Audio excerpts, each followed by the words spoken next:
बच्चों, आप सभी का हमारे YouTube चैनल आइडियल देव क्लासेस में स्वागत है। बच्चों, आज हम आपके लिए एडगेट अभ्यास पुस्तिका के अंतर्गत विषय गणित लेके आए हैं, जो कक्षा 6वीं का है। और इस एडगेट अभ्यास पुस्तिका से ही आपको वार्षिक परीक्षा में प्रश्न पूछे जाएंगे। इस पुस्तक को मध्य प्रदेश राष्ट्रीय शिक्षा केंद्र भोपाल द्वारा सत्र 2022-23 के लिए बनाया गया है। और आज हम आपको अध्याय 8 दशमलव समझाएंगे। इसके जो प्रश्न दिए गए हैं, प्रत्येक प्रश्न का हल आपको बताएंगे। चलिए देखते हैं, हमारा पहला प्रश्न क्या दिया है। 8 रुपये 75 पैसे को दशमलव रूप में लिखिए। तो हमें क्या करना है, जो 8 रुपये 75 पैसे इसको दशमलव में बदलना है। तो हमको क्या करेंगे, हम पैसे को रुपए में बदल देंगे। तो 1 रुपये में कितने पैसे होते हैं, 100 पैसे। तो हम 75 में क्या करेंगे, 100 का भाग देंगे। चलिए, क्या 8 रुपये लिख दिए हमने। फिर धन 75 भागित 100 रुपये, पैसे का बदल दिए, रुपये में बदल दिए। फिर ये 8 रुपये जैसा का वैसा धन का चिन्ह, और 100 का भाग 75 में दिए तो क्या आ गया, 0.75 रुपये। और ये दशमलव रुपये में कैसे बदल जाएगा, 8 दशमलव, जब 8 रुपये में 0.75 रुपये को हम जोड़ेंगे तो कितना हो जाएगा, 8.75 रुपये। इस प्रकार हम 8 रुपये 75 पैसे को दशमलव रूप में व्यक्त कर सकते हैं। तो आपका यहाँ प्रश्न क्रमांक 1 कंप्लीट हुआ। इसके बाद प्रश्न नंबर 2 देखते हैं। प्रश्न नंबर 2 में क्या दिया है, पढ़िए प्रश्न को, पहले ध्यान से समझिए प्रश्न को। दी गई संख्या रेखा, ये संख्या रेखा दी गई है, पर स्थित ए, ये ए बिंदु, बी बिंदु, सी बिंदु और ये डी बिंदु के दशमलव संख्या लिखिए। तो हम देखते हैं, यहाँ पे लिख देते हैं। पहले हम किसके ले लेते हैं, ए बिंदु के लिए। तो बिंदु ए के लिए दशमलव संख्या 0.7 है।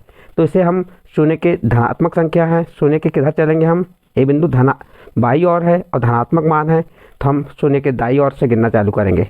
1 2 3 4 5 6 और 7। तो ए कहाँ पे है, 7 पे है। तो 0.7, 0 और 1 के बीच में जो दूरी होती है वो मिलीमीटर होती है। ये 1 मिलीमीटर, 2 मिलीमीटर। तो इस प्रकार 10 मिलीमीटर बन के 1 सेंटीमीटर बनता है। तो यहाँ पे एक किस पे है, 0.7। बी बिंदु के लिए दशमलव संख्या क्या हो जाएगी, 1 के बाद गिन लेते हैं, 1 1.1 1.2 1.3। तो बी के लिए दशमलव संख्या क्या हो जाएगी, 1.3। फिर बिंदु सी के लिए दशमलव संख्या क्या हो जाएगी, सी यहाँ पे स्थित है तो 2 से गिनते हैं, 2.1 2.2। और बिंदु डी के लिए दशमलव संख्या क्या हो जाएगी, तो गिन लेंगे 1 2 3 4 5 6, तो 2.6। तो इस प्रकार से बच्चों हमने ये प्रश्न क्रमांक 2 यहाँ पे कंप्लीट किए। इसके बाद अगला प्रश्न आता है प्रश्न क्रमांक 3। चलिए देखते हैं प्रश्न क्रमांक 3 में क्या दिया हुआ है। यहाँ दिया है 200 धन 30 धन 6 धन 3/10 धन 6/100 को दशमलव रूप में लिखिए। चलिए इसका दशमलव रूप में लिखते हैं हम। ये 200 लिख दिए, 30 लिख दिए, 6 लिखे। फिर ये 10 का भाग 3 में दिए तो 0.3 आया, 100 का भाग 6 में दिए तो क्या आ गया, 0.6। जब इन सबको जोड़ेंगे तो हमें क्या प्राप्त होगा, 236.36। आपको ये हमने यहाँ जोड़ के बता दी हैं। इस प्रकार से आप जोड़ सकते हैं। तो इस प्रकार से जो आपकी ये संख्या थी, इसको किस रूप में बदलना था, दशमलव रूप में। तो हमने यहाँ पे दशमलव रूप में बदल के बताया। इस प्रकार बच्चों आपका प्रश्न नंबर 3 कंप्लीट होता है। नेक्स्ट अगला प्रश्न देखते हैं, प्रश्न नंबर 4। प्रश्न नंबर 4 में क्या कह रहा है, पढ़िए चलिए। 0.35 और 0.13 में कौन सी संख्या बड़ी है, कारण सहित लिखिए। देखिए 0.35 और 0.13 में 0.35 संख्या बड़ी है। अब क्यों बड़ी है, कारण बता देते हैं। क्योंकि 0.35 दशांश स्थान का अंक 3 है। दशांश स्थान का अंक क्या है, 3। और 0.13 के दशांश स्थान का अंक 1 से बड़ा है। जो 0.13 के दशांश स्थान के अंक 1 से बड़ा है, कौन, 3 बड़ा है, इसलिए 0.35 संख्या बड़ी है। आपका प्रश्न नंबर 4 कंप्लीट हुआ। इसके बाद प्रश्न नंबर 5 देखते हैं। प्रश्न नंबर 5 में क्या कहा है, ध्यान दीजिए। 2 मीटर 45 सेंटीमीटर को दशमलव का प्रयोग कर मीटर में व्यक्त कीजिए। 2 मीटर 45 सेंटीमीटर को दशमलव का प्रयोग कर मीटर में व्यक्त कीजिए। चलिए अ नंबर को हल करते हैं हम। 2 मीटर और यहाँ पे 45 सेंटीमीटर कायम बदलेंगे, मीटर में बदलेंगे। तो सेंटीमीटर छोटी इकाई है, मीटर बड़ी इकाई है। आपको मालूम होना चाहिए कि 1 मीटर में कितने सेंटीमीटर होते हैं, 100 सेंटीमीटर। तो हम इस 45 में किसका भाग दे देंगे, 100 का भाग दे देंगे, तो कायम बदल जाएगी मीटर में। तो ये हो गया 2 मीटर धन 45 भागित 100। 100 का भाग 45 में दी क्या आ गया, 0.45 मीटर। और 2 मीटर में 0.45 मीटर को जोड़े तो क्या हो गया, 2.45 मीटर। इस प्रकार 2 मीटर 45 सेंटीमीटर को दशमलव का प्रयोग कर मीटर में व्यक्त किया हमने। इस प्रकार अ नंबर का प्रश्न कंप्लीट हुआ। इसके बाद ब नंबर का प्रश्न क्या कह रहा है, 50 रुपये 75 पैसे को रुपये में बदलिए। तो देखिए यहाँ 50 रुपये तो है, अब 75 पैसे को हम रुपये बनाएंगे तो रुपये में बदलने के लिए क्या करना पड़ेगा, 75 में हमको 100 का भाग दे देंगे।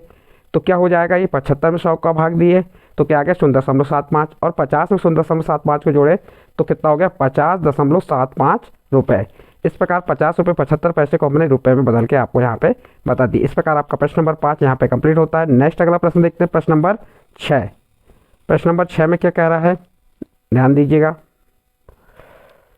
5210 ग्राम में कितने किलोग्राम होते हैं। चलिए हम देखते हैं। तो ये हमें ये मालूम होना चाहिए कि 1 किलोग्राम में कितने ग्राम होते हैं, 1000 ग्राम होते हैं। हम छोटी इकाई को बड़ी इकाई में बदल रहे हैं, इसलिए हम क्या करेंगे 5210 में किसका भाग दे देंगे, 1000 का, तो काय में बदल जाएगी किलोग्राम में। अब हम 1000 का भाग दिए किसमें, 5210 में, तो कितना आया 5.210 किलोग्राम। तो इस प्रकार हमने 5210 को किलोग्राम में यहाँ पे बदल के बता दी। ये प्रश्न नंबर अ कंप्लीट।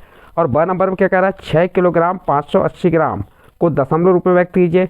तो इसे देखते हैं बदल के, 6 किलोग्राम धन 580 ग्राम, 6 किलोग्राम। अब ग्राम को किलोग्राम बदलना है तो किसका भाग दे देंगे, 1000 का। 1000 का भाग 580 में क्या आया 0.580 और उसमें 6 किलोग्राम को जोड़ दीजिए किसमें, 0.580 में। तो इसको जोड़े तो कितना प्राप्त हुआ हमें, 6.58 किलोग्राम। तो इस प्रकार से आपका 6 किलोग्राम 580 ग्राम को दशमलव रूप क्या हो गया, 6.580 किलोग्राम।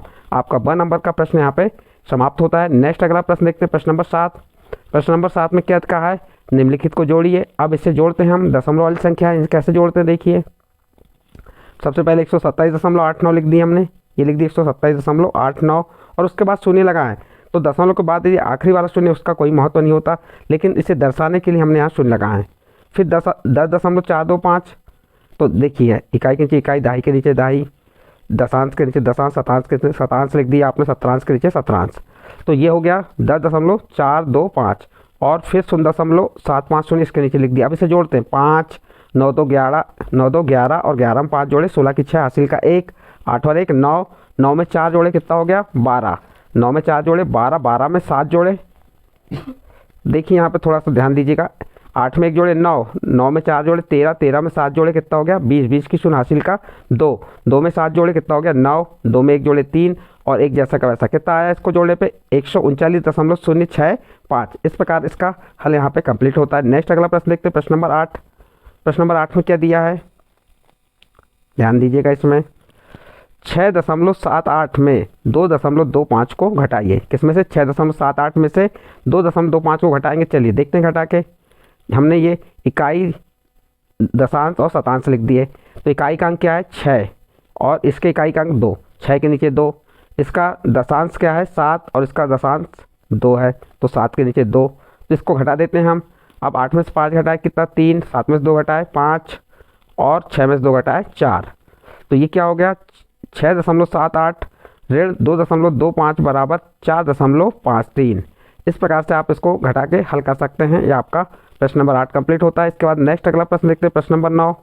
प्रश्न नंबर 9 में क्या कह रहा है, ध्यान दीजिएगा, प्रश्न को पढ़िए पहले। प्रश्न में क्या कहा है, रसीदा ने 37.65 रुपये में गणित, 37 रुपये 75 पैसे में गणित, 31 रुपये 75 रुपये में हिंदी, 40.70 रुपये में अंग्रेजी की पुस्तक खरीदी। रसीदा द्वारा खर्च किया गया कुल धन, तो क्या करेंगे हम तीनों धनों को जोड़ देंगे। गणित में कितना खर्च किया, हिंदी में कितना खर्च किया और अंग्रेजी में, तीनों को हम क्या करेंगे जोड़ देंगे। तो हमें मालूम हो जाएगा रसीदा द्वारा खर्च किया गया कुल धन कितना होगा। चलिए जोड़ते हैं। गणित की किताब में खर्च कितना है 37.65, हिंदी किताब में खर्च कितने रुपए है 31.75, अंग्रेजी किताब पर खर्च कितना है 40.70। 5 में 5 जोड़े 10 की शून्य हासिल का 1, 1 में 6 जोड़े कितना हो गया 7, 7 7 14 और 7 21 के 1 हासिल की 2, 2 में 7 जोड़े कितना हो गया 9, 9 और 1 10 की शून्य हासिल का 1, ये हासिल का 1 में 3 जोड़े कितना हो गया 4, 4 3 7 7 4 11। तो खर्च किया गया कुल धन कितना हो गया 110.10 रुपये। इस प्रकार आपका प्रश्न नंबर 9 यहाँ पे कंप्लीट होता है। इसके बाद नेक्स्ट अगला प्रश्न आता है प्रश्न नंबर 10। प्रश्न नंबर 10 में क्या कह रहा है, आदर्श 16 किलोग्राम सब्जी खरीदता है। आदर्श क्या करता है 16 किलोग्राम सब्जी खरीदता है। देखिएगा यहाँ पे प्रश्न को ध्यान से पढ़िए, जिसमें 3 किलोग्राम 500 ग्राम आलू, 1 किलोग्राम 75 ग्राम टमाटर और 525 ग्राम शिमला मिर्च और शेष प्याज। तो प्याज का वजन ज्ञात कीजिए। तो सबसे पहले हम आलू का वजन, टमाटर का वजन निकाल लेते हैं और शिमला मिर्च का वजन। आलू, टमाटर, मिर्च का कुल वजन कितना हो जाएगा, इन तीनों को जोड़ देंगे। आलू का वजन कितना है, 3.5 किलोग्राम, 1.75 किलोग्राम और शिमला मिर्च का वजन कितना है, 5.25। जब इसे जोड़ते हैं तो आलू, टमाटर और मिर्च का कुल वजन कितना हो जाएगा, 5.775 किलोग्राम। अब सब्जी का कुल वजन कितना है, 16 किलोग्राम। अब 16 किलोग्राम में से 5.775 किलोग्राम को घटा देंगे तो हमें किसका वजन मालूम हो जाएगा, प्याज का वजन। तो प्याज का वजन क्या हो जाएगा, घटा देते हैं। 10 में से 5 गए 5, यहाँ बचा 9, 9 में 7 गए 2, 9 में 7 गए 2, यहाँ बचा 5, 5 में 5 गया 0 और 1 जैसा का वैसा 10.225 किलोग्राम प्याज का वजन होगा। इस प्रकार आपका प्रश्न नंबर 10 यहाँ पे कंप्लीट होता है और प्रश्न नंबर 10 के साथ ये अध्याय यहाँ पे समाप्त होता है। बच्चों, यदि आपको अध्याय 8 दशमलव के जो प्रश्नों को हल समझा है, ये हल आपके समझ आए हों तो आप हमारे चैनल आइडियल देव क्लासेस सब्सक्राइब कीजिए, लाइक कीजिए एवं अन्य ग्रुप में शेयर जरूर कीजिए।